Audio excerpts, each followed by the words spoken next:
Understanding footage, इससे मेरा ये मतलब है कि आप जो शॉट्स होते हैं, जो फुटेज है आपके पास, उनकी टाइप्स को आप जान सकें। शायद आपको ये फीलिंग आती हो कि ये तो एक कैमरा पर्सन का काम है, क्योंकि उसने उसको रिकॉर्ड करना है, उसने उसको फिल्म करना है, या मे बी डायरेक्टर जो है, जो उसको इंस्ट्रक्ट कर रहा होता है, जो उसको डायरेक्ट कर रहा होता है कि आपने ये शॉट लेना है, इसके बाद ये शॉट लेना है, ये उनका काम है। तो एज एन एडिटर, क्या ज़रूरत है इसकी कि आपको भी ये शॉट टाइप्स पता हो? तो इसका मेरा जवाब ये है कि ये बिल्कुल एक एडिटर को बहुत ज़रूरी है कि उसको भी पता हो कोई एग्जैक्ट शॉट टाइप क्या है। क्योंकि अगर हम एक प्रॉपर फिल्म या ब्रॉडकास्ट इन्वायरमेंट में बात करें प्रोफेशनली, तो वहाँ पर ये टर्मिनोलॉजीज यूज़ होती हैं, और इन्हीं की बेस पे आपका पेपर वर्क, आपका शॉर्ट टाइप्स के थ्रू, या आपके जिस तरह से भी आपकी कम्युनिकेशन होती है डायरेक्टर की आपसे या असिस्टेंट डायरेक्टर की आपसे, तो वो इन्हीं टर्म्स में होती है। मिसाल के तौर पे, एक कैमरा पर्सन ने अगर एक मीडियम शॉट फिल्म किया हुआ हो, और आपको मीडियम शॉट का अगर एग्जैक्टली ना पता हो, और आपके पास डिफरेंट वेरिएशंस मौजूद हों, तो आपके लिए वो ज़रा कंफ्यूजिंग हो सकता है। तो इसके लिए बहुत ज़रूरी है कि आपको एग्जैक्टली उन शॉट टाइप्स का पता हो। शॉट टाइप्स की हमने बात की, इससे पहले मैं आपको बता दूं कि शॉट होता क्या है। आप में से अक्सर ने कभी कोई लाइव मैच या कोई लाइव कॉन्सर्ट या कोई भी शो अटेंड किया होगा। तो उसमें बेसिकली क्या होता है कि अगर हम सिर्फ एक लाइव क्रिकेट मैच की बात करें, तो इस वक्त हमारे पास क्रिकेट मैच में 20+, 25, 28 जितना भी आप ऐड कर लें, तो इतने कैमरास लगे होते हैं, और उन सब की रिकॉर्डिंग मिक्सचर होके, बेसिकली एडिट होके आपके पास स्क्रीन पे आ रही होती है। लेकिन अगर आप उसको लाइव देख रहे हैं, तो आप तो एक जगह पे बैठे हैं, आपका एक पॉइंट ऑफ व्यू है, आपका एक ही फ्रेम है जिसमें आपको वो नज़र आ रहा है। तो वहां पर बैठ के आप उस सारे एम्बियंस, उस सारे इन्वायरमेंट को तो एंजॉय कर सकते हैं, लेकिन जो आप अपनी स्क्रीन पे डिटेल में देखते हैं, वो आप वहां पर बैठ के उसको वो फील नहीं कर सकते। अब वो क्या देखते हैं आप स्क्रीन पे? तो आपके पास क्या होता है, उस सेम जगह पे जहां पर आप मैच देख रहे हैं, डिफरेंट पोजीशंस पर डिफरेंट कैमरास हैं, उनके कैमरा ऑपरेटर्स हैं, और वो हर कैमरा एक डिफरेंट शॉट टाइप आपको दे रहा है। तो वो जो different camera persons different position पर और डिफरेंट शॉट टाइप्स में आपको डिफरेंट वेरिएशन में आपको जो शॉट दे रहे हैं, या आपको जो स्क्रीन पे आपके पास इमेजेस आ रही हैं और एडिट होके आप उसको देख रहे हैं, तो वो फर्दर उसमें एक ड्रामा ऐड कर रही है, फर्दर उसमें एक इंटरेस्ट डेवलप हो रहा है, और आपको डिटेल नज़र आ रही है। आपको लॉन्ग शॉट में, चलें लॉन्ग शॉट तो एक जरा टेक्निकल टर्म है, मैं आपको कहूँगा आपका वाइट शॉट कह लें हम इसको फिलहाल अभी तक, कि वाइट शॉट में आपके पास सारा इस वक्त आपको नज़र आ रहा है। क्लोजअप में आपको डिटेल नज़र आ रही है, और अब तो इतनी इंफॉर्मेशन ऐड होती जा रही है कि आपको एक्सट्रीम क्लोजअप, आपको एक्सप्रेशन, आपको ओवर द शोल्डर, आपको हर तरह के शॉट टाइप्स आपको लाइव इवेंट में देखने को अपनी स्क्रीन पे मिलते हैं। तो हम बात कर रहे थे कि शॉट क्या है। तो ये जो कैमरा पर्सन्स आपको डिफरेंट लोकेशंस पे जाके जो इमेजेस, जो फ्रेम बना रहे होते हैं, इनको हम कहते हैं शॉट। और ये डिफरेंट शॉट एडिट होके आपको फाइनल फॉर्म में अपनी स्क्रीन पे नजर आते हैं। तो ये जो शॉट्स होते हैं, ये कितने टाइप्स के होते हैं, इनकी क्या क्या वेरिएशन होती है, इस पे हम नजर डालते हैं। मेजरली हम इनको दो पार्ट्स में डिवाइड कर सकते हैं। एक तो हमारे पास बेसिक शॉट्स, और दूसरा हमारे पास कॉम्प्लेक्स शॉट्स। बेसिक शॉट में आपके पास long shot, medium shot, closeup, over the shoulder, two shot, इस तरह के शॉट्स इन्वॉल्व हैं। ये ज़्यादातर स्टैटिक शॉट्स हैं, इनमें मूवमेंट नहीं है, इनमें आपके कैमरे की या आपकी फोकल लेंथ की मूवमेंट नहीं है। और जो कॉम्प्लेक्स शॉट है, उसमें आपकी मूवमेंट इन्वॉल्व है। वो कैमरे की मूवमेंट हो सकती है, वो लेंस की मूवमेंट हो सकती है, वो सब्जेक्ट की मूवमेंट हो सकती है, या इन सब के कम्बिनेशन से भी जाके वो चीज़ बन सकती है। आइए हम एक नज़र डालते हैं बेसिक शॉट्स पे। और इन बेसिक शॉट्स को समझने से पहले मैं आपको एक टिप भी दे दूं कि आप अगर एडिटर के तौर पे काम करते हैं, और आपका प्लान है कि आप खुद चीज़ों को फिल्म भी करें, एज एन कैमरा पर्सन आप खुद उसको रिकॉर्ड करें और खुद बाद में उसको एडिट करें, तो इन शॉट्स को तो आप रट लें, बिल्कुल इसको आप रट लें। क्योंकि ये जो है, ये बेसिक आपकी कन्वेंशंस हैं। आप इसको कंपेयर कीजिएगा किसी भी फीचर फिल्म में, किसी भी हॉलीवुड लेवल फिल्म में, या किसी भी सिनेमा की फिल्म ब्रॉडकास्ट के किसी भी शो से, तो आपको ये सारी शॉट टाइप्स उसमें नज़र आएंगी। और इसमें आपको एक फ़ायदा ये भी हो सकता है कि कभी आप अगर शूट करने जाएं और आपका स्टोरी बोर्ड उस तरह से प्लान नहीं है, मे बी आप कोई डॉक्यूमेंट्री शूट कर रहे हैं, तो आप अपने सब्जेक्ट को, अपने कैरेक्टर्स को इन डिफरेंट वेरिएशंस में शूट कर सकते हैं। और इसके बाद फिर आप उसको, आपके पास एडिट में पॉसिबिलिटीज बढ़ जाती हैं, आपके पास ऑप्शन ज़्यादा, आपके पास चॉइसेस ज़्यादा हो जाती हैं। तो ये जो बेसिक शॉट्स हैं ये क्या हैं? सबसे पहले हम बात करते हैं लॉन्ग शॉट। और लॉन्ग शॉट में हमारे पास फर्दर जो इसकी वेरिएशन है वो है एक्सट्रीम लॉन्ग शॉट, वो है हमारे पास वेरी लॉन्ग शॉट, और हमारे पास लॉन्ग शॉट।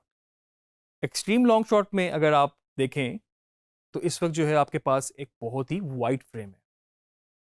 आपके पास आपका सब्जेक्ट, जो आपका कैरेक्टर है, वो भी आपको नज़र आ रहा है, और जो उसके इर्द गिर्द इन्वायरमेंट है वो भी आपको काफ़ी ज़्यादा नज़र आ रहा है। बहुत ज़्यादा डिटेल इसमें आपको नज़र नहीं आएगी क्योंकि ये बहुत वाइड शॉट है। उसके बाद जो वेरी लॉन्ग शॉट है वो इसका थोड़ा सा टाइटर वर्जन, आपका जो कैमरा है वो थोड़ा सा और जूम इन हो गया है। इसमें आपका सब्जेक्ट आपको पूरा नज़र आ रहा है, आपका इन्वायरमेंट भी आपको नज़र आ रहा है, लेकिन as compare to extreme long shot ये थोड़ा सा जूम इन ज़्यादा हुआ। अगर हम सिंपल लॉन्ग शॉट की बात करें तो इसमें जो आपका सब्जेक्ट है वो आपको सर से लेके पाँव तक पूरा नज़र आ रहा है, और थोड़ा सा हेडरूम, एक डिसेंट हेडरूम है सर के ऊपर भी और थोड़ा सा पाँव के नीचे भी, तो आपको एक पूरा सब्जेक्ट अपना नज़र आ रहा है। इसके बाद अगर हम बात करें मीडियम शॉट की, तो मीडियम शॉट में भी आपके पास मीडियम लॉन्ग शॉट है, आपके पास एक मीडियम शॉट है, और आपके पास एक मीडियम क्लोजअप है। अगर हम मीडियम लॉन्ग शॉट की बात करें तो इस वक्त जो हमारा सब्जेक्ट है, हमें थोड़ा सा एक डिसेंट हेडरूम है, उसके सर के ऊपर थोड़ी स्पेस है, और नीचे घुटनों तक वो उसका शॉट है।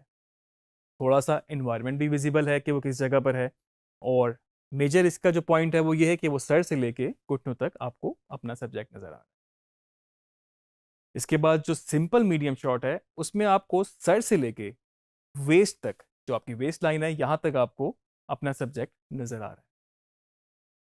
मीडियम क्लोजअप थोड़ा सा इससे ज़्यादा और जूम है, और वेस्ट लाइन से थोड़ा सा ऊपर होके आपके पास आपका सब्जेक्ट जो है आपको सर से लेके चेस्ट के थोड़ा नीचे तक नजर आ रहा है।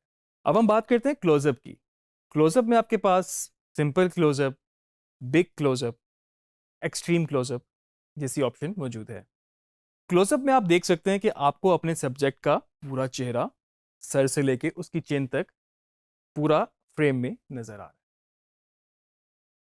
उसके बाद अगर हम बात करें बिग क्लोजअप की, तो आप देखें कैमरा आपका और जूम इन हो गया है, टाइट हो गया है, और उसका सर जो है फोरहेड तक कट चुका है, और चिन उसकी पूरी है उस फ्रेम में। और एक्सट्रीम क्लोजअप, बिल्कुल आंखों का इस वक्त जूम हुआ हुआ है, क्लोजअप है आंखों का, एक्सट्रीम इसलिए इसका नाम दिया गया है। तो ये आंखें भी हो सकती हैं, ये आपकी होंठ भी हो सकते हैं, मे बी नाक हो सकती है, कान हो सकती है, स्पेसिफिक एक जगह को ही फुल एक्सट्रीम हद तक जूम किया हुआ है। हर शॉट का अपना अपना पर्पस है। अब एक्सट्रीम क्लोजअप में आपको अक्सर कभी इंटेंसिटी दिखानी हो, कभी आपने कोई आंखों से, किसी ने कोई फिल्म में दिखाया कि उसने इशारा किया है, तो मे बी एक्सट्रीम क्लोजअप का शॉट था, या किसी के एक्सप्रेशन, इमोशंस, कोई गुस्सा आ गया है तो आपने आंखों का क्लोजअप उसको दिखा दिया। किसी ने कोई विस्पर किया तो मे बी उसका एक्सट्रीम क्लोजअप है होंठ का, कोई बात सुनाई दी, कान का एक एक्सट्रीम क्लोजअप है।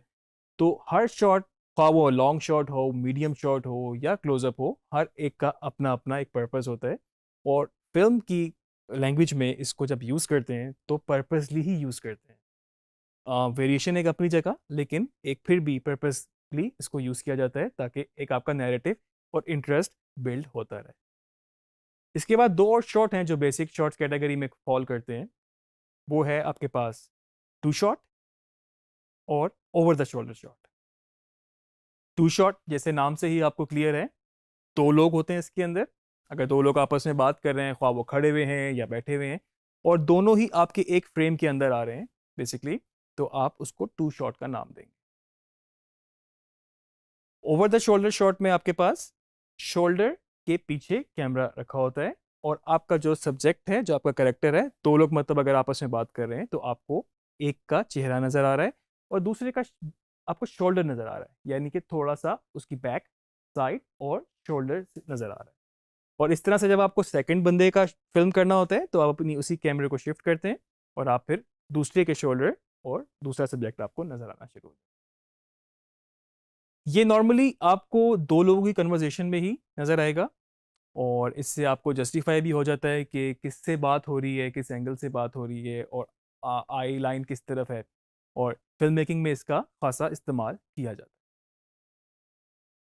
ये थे आपके बेसिक शॉट टाइप्स। मैं अगेन आपसे कहूँगा कि आप इनको प्रैक्टिस करें, आप इनको रिकॉर्ड करें। तो आपके पास मोबाइल फ़ोन वाला कैमरा है या आपके पास कोई DSLR है, आप इनको रिकॉर्ड करें, आप इनको प्रैक्टिस करें और इनको एक साथ कंपाइल करें।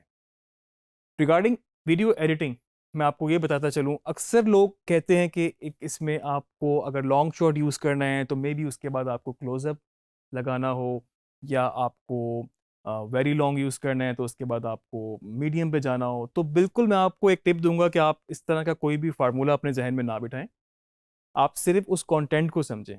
हमने बहुत सारे केसेस में देखा है कि अगर हम एक एग्जांपल इस वक्त ये लें कि आप शुरू में ही सब कुछ एक्सट्रीम लॉन्ग शॉट में या लॉन्ग शॉट में अपना सब्जेक्ट के साथ इन्वायरमेंट भी रिवील कर देते हैं और उसके बाद फिर आप डिफरेंट शॉट्स वेरिएशन में कट करके अपनी स्टोरी बना रहे होते हैं। और हमने कई केसेस में ऐसा भी देखा है कि टोटली रिवर्स शुरू होता है, like maybe extreme closeup से आपका सीक्वेंस या आपका सीन शुरू हो, उसके बाद आप डिफरेंट शॉट टाइप्स में गए और एंड में जाके आपने रिवील कर दिया कि आप किस इन्वायरमेंट में बैठे हैं और ओवरऑल आपके इर्द गिर्द क्या है। तो आप इसको बिल्कुल डिफरेंट तरीके से, डिफरेंट अप्रोच से आप इसको यूज़ कर सकते हैं। मेन चीज़ है आपको पर्पसली आप इन शॉर्ट्स को यूज़ करें, कंटेंट वाइज इसको यूज़ करें, सोच समझ के यूज़ करें, जहाँ पर आपको ज़रूरत हो वहाँ पर जाके आप उस शॉर्ट को चेंज करें, तो आपके एडिटिंग में, आपकी स्टोरी टेलिंग में एक बहुत बेहतर फ़र्क होगा। तो ये कुछ हमने बेसिक शॉर्ट्स देखे। अब मैं आपको कुछ बताता हूँ कॉम्प्लेक्स शॉर्ट्स। नाम ही कॉम्प्लेक्स है तो थोड़ा सा आप समझ सकते हैं कि ये इसको फिल्म करना भी थोड़ा सा ज़रा कॉम्प्लेक्स हो सकता है, और मे बी इनको यूज़ करना, अपने एडिट के अंदर फिट इन करना भी थोड़ा सा टेक्निकल हो सकता है। आपको कुछ चीज़ों का ख्याल इसमें रखना पड़ेगा। तो सबसे पहले इसमें मेरे पास जो है बेसिकली वो लेंस मूवमेंट है। आपका कैमरा एक जगह पर प्लेस है और आपका लेंस जो है बेसिकली उसकी फोकल लेंथ चेंज हो रही है। आम अल्फाज में हम इसको बोलें तो जूम इन हो रही है या मे बी जूम आउट हो रही है। कैमरा आपका एक ही जगह पर फिक्स है, सिर्फ आपकी फोकल लेंथ इसमें चेंज हो रही है। सेकंड जो हमारे पास कॉम्प्लेक्स शॉट है वो बेसिकली कैमरा मूवमेंट है। तो उसमें अगर हम इमेजिन कर लें कि कैमरा हमारा एक ट्राइपॉड के ऊपर है और उसको हम मूव कर रहे हैं, मे बी हम उसको टिल्ट कर रहे हैं। हमारा शॉट शुरू हुआ है आसमान से और उसको हम मूव करते करते, टिल्ट करते करते हम उसको ले आए अपने सब्जेक्ट पे जो कि इस वक्त ज़मीन पे खड़ा है, या फिर हमने उसको पैन करना शुरू किया। अक्सर आपने देखा हो कि कैमरा आपका एक जगह पर है और वहाँ से वो पैन होना स्टार्ट हुआ, आपका शॉट पैन होता होता दूसरी जगह पे चला गया है, सेम टाइम एंड स्पेस में रहते हुए। तो इसमें हम कैमरा मूवमेंट इन्वॉल्व हो जाती है। इसमें हम टिल्ट अप, टिल्ट डाउन कर सकते हैं, हम इसमें पैन कर सकते हैं राइट टू लेफ़्ट या लेफ़्ट टू राइट में हम इसको यूज़ कर सकते हैं। एक आपको मैं टिप दे दूँ इसमें कि आप जब भी इसको यूज़ करें रूल वाइज, आपकी जो मूवमेंट होती है बेसिकली इसकी शॉट की, तो आप स्टैटिक से शुरू होती है और जहाँ पे जाके वो रुकती है तो वहाँ जाके आपका शॉट कंप्लीट होता है। तो आपने उसको मूवमेंट के बीच में बेसिकली नहीं काटना होता, ये रूल के खिलाफ है। कई केसेस में हमें नज़र आता है कि बीच में कट हो जाता है। मे बी वो तब होता है जब आप कोई मोन्टाज बना रहे हो, मोन्टाज हम आगे डिस्कस ज़रूर करेंगे। या इस तरह भी होता है कि अगर वो मूवमेंट पे ही कट हुआ है तो नेक्स्ट शॉट भी मूवमेंट के बीच से ही शुरू हुआ है, वो स्टैटिक शॉट नहीं है। तो जब आपका शॉट मूवमेंट पे होगा और मूवमेंट में ही अगर आपने कट कर दिया और नेक्स्ट शॉट स्टैटिक है, तो वो रूल के खिलाफ है। वो आपको देखने में भी आपको एक अजीब सा उसमें जर्क लगेगा, जंप लगेगा, और वो वैसे भी आपको इस तरह से प्रैक्टिस नहीं करनी चाहिए। तो ये टिप मैं आपको इसलिए भी दे रहा हूँ कि अगर आप जब अपना फिल्म कर रहे होते हैं तो आप थोड़ा सा ड्यूरेशन को भी जहन में रखें। मिसाल के तौर पे आपने सिर्फ एक 1.5 मिनट या 2 मिनट का एक न्यूज़ रिपोर्ट या एक पैकेज ही क्यों ना बनाना हो, तो उसमें अगर आप बहुत ही लंबा पैन या बहुत ही लंबा ड्यूरेशन का टिल्ट दे देंगे तो उस शॉट को उस स्ट्रक्चर के अंदर, उस एडिट के अंदर एडजस्ट करना आपके लिए मुश्किल हो सकता है। तो मे बी उसमें आपको 5 सेकेंड, 4 सेकेंड, 6 सेकेंड मैक्सिमम का आपको पैन या टिल्ट देना चाहिए, ना कि आप उसको 15 सेकंड 20 सेकंड पर लेके जाएं, वो आपका उसके अंदर फिट इन नहीं होगा। इसके बाद जो हमारे पास कॉम्प्लेक्स शॉट है उसमें बेसिकली कैमरे की मूवमेंट भी इन्वॉल्व है और साथ में लेंस की भी मूवमेंट इन्वॉल्व है। आपने अक्सर कभी देखा होगा फिल्म की रिकॉर्डिंग के वक्त आपको एक ट्रैक सा नज़र आएगा और उसके ऊपर कैमरा फिट हुआ हुआ होगा और आप उसको मूव कर रहे होंगे। अब उस ट्रैक मूवमेंट में बेसिकली आपका कैमरा भी फिजिकली मूव हो रहा है और साथ में आपको अपनी लेंस को भी मूव करना पड़ रहा है। अब आजकल आपको जिप की सूरत में भी ये नज़र आते हैं, या फिर मे बी आप अब तो ड्रोन भी आ गए हैं, ड्रोन में भी आपके पास मूवमेंट और सारी चीज़ें होती हैं इस तरह से।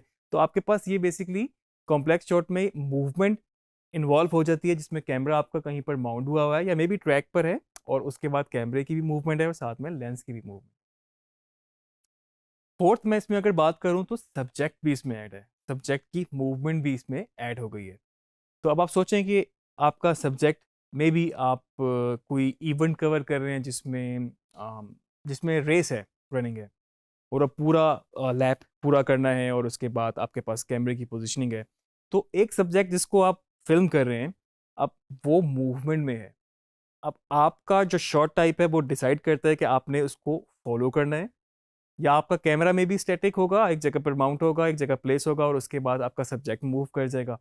अगर आपने उसको फॉलो करना है तो आपको उसको फॉलो के साथ मूवमेंट भी अपने कैमरे की ऐड करनी है। तो आपका सब्जेक्ट भी मूवमेंट में आ गया, आपका कैमरा भी मूवमेंट में आ गया, और उसी हिसाब से आप उसमें अगर कोई पैन टिल्ट हो रहा है तो आपको वो पहले से उसको प्लान करना पड़ता है, ना कि आप मौके पे कंफ्यूज सा एक शॉट दें, तो वो शॉट भी आपका सही नहीं होगा। तो ये थे हमारे कुछ कॉम्प्लेक्स शॉट्स। अगर मैं इसको क्विकली समराइज करूं तो कॉम्प्लेक्स शॉट में आपके पास पैन हो सकता है, आपके पास टिल्ट हो सकता है, आपके पास पैन और टिल्ट दोनों एक साथ हो सकते हैं, आपके पास लेंस मूवमेंट हो सकती है, आपके पास लेंस मूवमेंट और पैन का कॉम्बिनेशन हो सकता है, या आपके पास लेंस मूवमेंट और टिल्ट का कॉम्बिनेशन हो सकता है, सब्जेक्ट मूवमेंट हो सकती है, सब्जेक्ट मूवमेंट के साथ आपका कैमरा पैन भी हो सकता है, और सब्जेक्ट मूवमेंट के साथ आपका कैमरा टिल्ट भी हो सकता है। तो ये सारे कॉम्प्लेक्स शॉट हैं, बड़ा स्मार्टली आपको इसको प्लान करना होता है, और जब ये सही तरीके से एग्जीक्यूट हो जाए फिर आप इसको अपने एडिट में यूज़ करते हैं। तो आपको पता होना चाहिए कौन सा शॉट सही है, कौन सा शॉट नहीं है। अगर एक पैन पूरा नहीं हो सका, मे बी एक सब्जेक्ट को वो फॉलो कर रहा है और सब्जेक्ट आपका फ्रेम से पहले या बाद में आउट हो गया है, तो आपको पता चल जाएगा कि ये शॉट सही नहीं है। मे बी उसके बाद आपके कैमरा पर्सन ने एक और वेरिएशन शूट की हो, तो आपको इसलिए अपनी फुटेज को प्रीव्यू करना भी ज़रूरी होता है। तो ये कॉम्प्लेक्स शॉट जो थे बेसिकली आपको आपके एडिट में कंबाइन होते हैं बेसिक शॉट्स के साथ, तो तब जाके आपका एक सारी स्टोरी बनती है।